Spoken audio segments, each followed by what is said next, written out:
So remember after Babylon, remember the dream from King Nebuchadnezzar?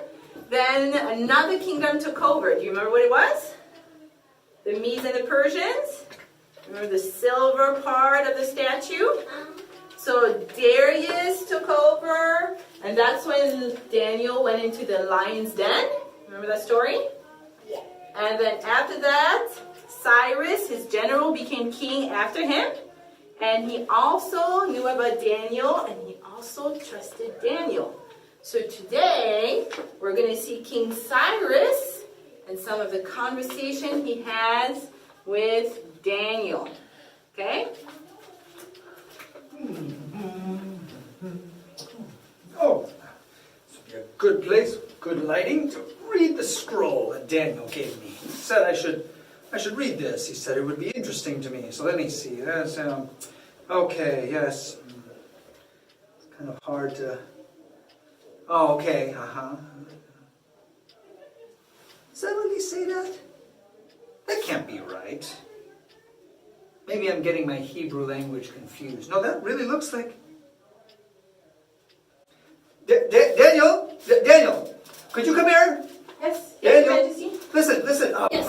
Listen. I've been looking at the scroll of your Hebrew prophet Isaiah. Yes, The one you told me to read, and you won't believe what happened. What? I just found my name in it. You did? Oh, don't act all surprised, Daniel. I knew you had a reason for giving this to me. Listen. How long ago did you say that this was written? About 140 years ago. Your Majesty. 140 years? I'm not 140 years old, am I? No, Your Majesty. No, this was written a long time before I was even born. But look, here's what it says right here. Look, it says, the Lord says to his anointed one, Cyrus. That's me. Yeah. I've never been anointed by anybody, have I? Anyhow, he says, the Lord says, I will hold your right hand, I will conquer nations for you, and open before you the two-leaved gates. You know what that must be? The gates of Babylon. When I came, I was general for King Darius before he died, and I was the one who figured out how to sneak under the wall and open the gates from the inside. Anyhow, listen. And then it says, I will go before you, so you may know that I, the Lord, who calls you by name, Cyrus, am the God of Israel. That really happened. It's like a message to me right there. Did you read the part about the Jewish temple, Your Majesty? The Jewish temple? Yeah. Is there some of that? Okay, let's see. Oh, yeah. Here it says, look, it's my name again. It says, Cyrus is my shepherd. Me? A shepherd? I'm a king. I'm not a shepherd. And he says, and it says, Cyrus will say, build Jerusalem and the temple. I never said that. And he will let the captives go free. What? I haven't done any of that.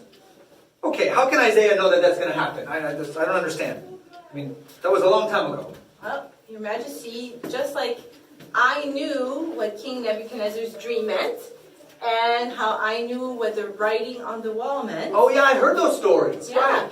God told me what they meant, Your Majesty. God knows everything.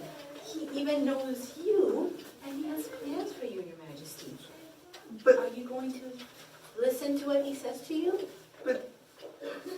So God told Isaiah about me before I was even born, and then he's saying that I'm going to set the Hebrews free?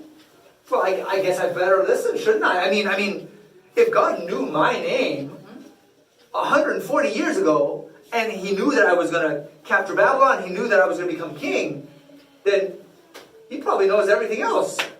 I'd be dumb not to follow him. I better do what he says. Okay, I'm going to do it, Daniel. I'm going to do it. I'm going to set the Hebrews free.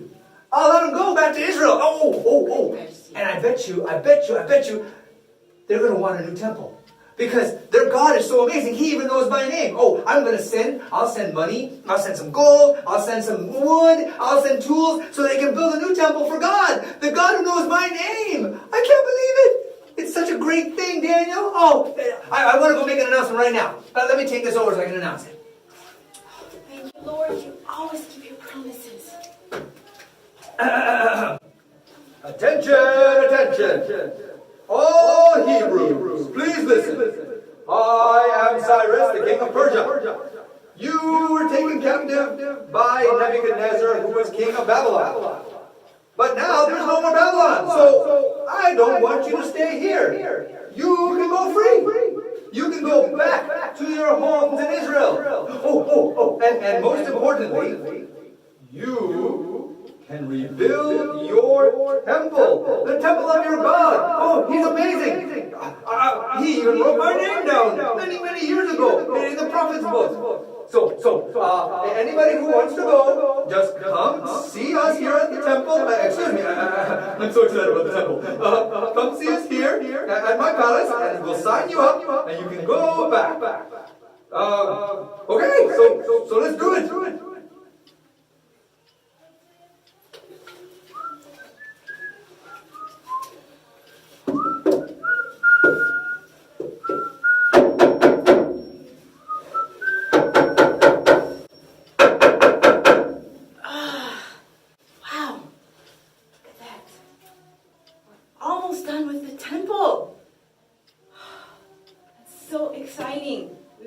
So hard.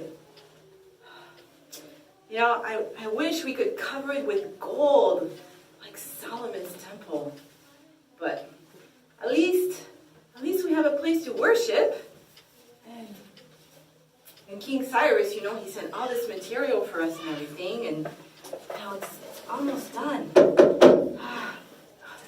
I never thought I would see Jerusalem. Because, you know, I was born in captivity in Babylon. My parents were captives over there.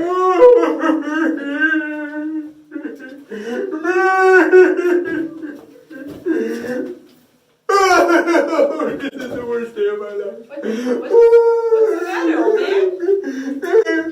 It's the temple. Have you seen it? Yes. Oh, you're working on it. Oh, no. I know. Isn't it wonderful? No, it's terrible. It's terrible. Oh, look at it. It's pathetic. I remember what Solomon's old temple was like. You know, I was alive back when Babylonians took us captive. Oh, that temple was so beautiful. It was it had marble walls, and it had gold pillars and gold doors and pretty much gold everything. Oh, it was beautiful. Oh, and the doors had beautiful carvings on it of angels. This temple it's a pathetic temple. Well, thank you very much. If you have such a good memory, do you remember what happened to Solomon's temple? The old temple? The nice temple?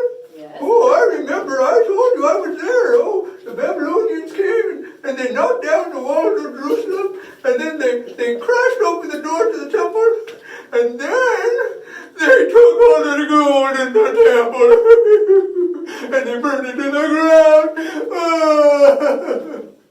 And do you remember why that happened?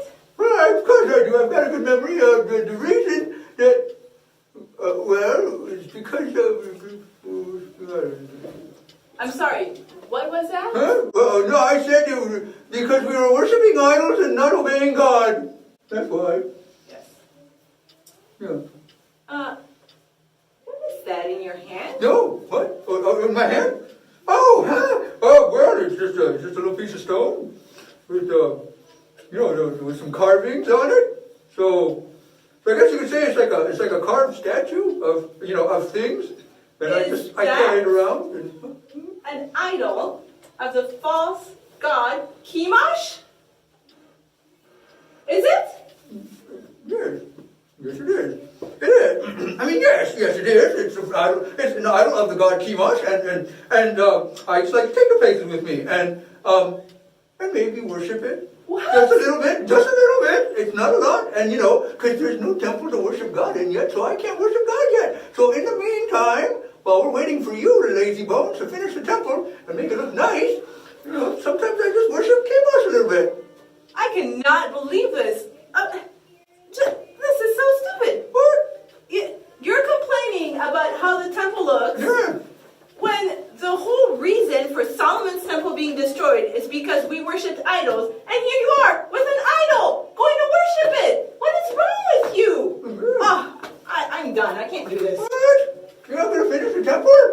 Yeah, you bunch of lazy young kids. You don't even know what the right thing is to do anymore. They don't even care about making God happy. Not like me. I want God's temple to be nice. That's why I'm upset. And so what if I worship this other little idol in the meantime? You know, I mean, oops, sorry, it's upside down. Don't want to make him dizzy. If I worship an idol, just, for a little while, God won't mind. He'll understand. Because right now his house isn't even done being built yet. God isn't even paying any attention to us anyhow. So I want to worship in a nice place. I'll take Chemosh and I'll set him up on a nice hill over there. And I'll make a little altar to him. And I'll pray to him. And then eventually, when the temple is done, then I'll stop worshiping Chemosh and I'll come worship God. And the temple, I still worship somebody in the meantime. It's not a big deal. That's why people keep getting so upset. What's the big deal? Come on, Chemosh, I'm going to take you over here. Can you believe that? Did they learn their lesson? No! The whole reason why Jerusalem had been destroyed was because they worshipped idols. And now they came back. God allowed them to come back. And God even provided materials for them to rebuild the temple. And what did they do? They started worshiping idols again. They did not learn their lesson, did they? But is God amazing and loving and merciful and wonderful? Did God say, you know what? I'm just done with you guys. You guys are so dense and you just don't get it and you're doing the exact same thing that I told you not to do and why you had consequences of being deported to Babylon. I'm just done. Is that what God does with us? No. God doesn't give up on us and He didn't give up on them either. And so we'll see in the next couple of weeks that God had to send some people to come and help, to encourage them, to remind them what it was like to worship God and to not worship idols. So we'll see how amazing and faithful God is even when we're not faithful. So let's say a quick prayer here before we go to our lesson, okay? Father in heaven, we thank you that you took care of the Hebrews and led them back to Jerusalem and provided materials for them to build the temple. And Lord, just like they were stubborn, Lord, and foolish, sometimes we can be too. But we thank you that you're always gracious and merciful and you love us and you keep calling to us and working with us, Lord. Be with us today as we go to our lessons. In Jesus' name we pray.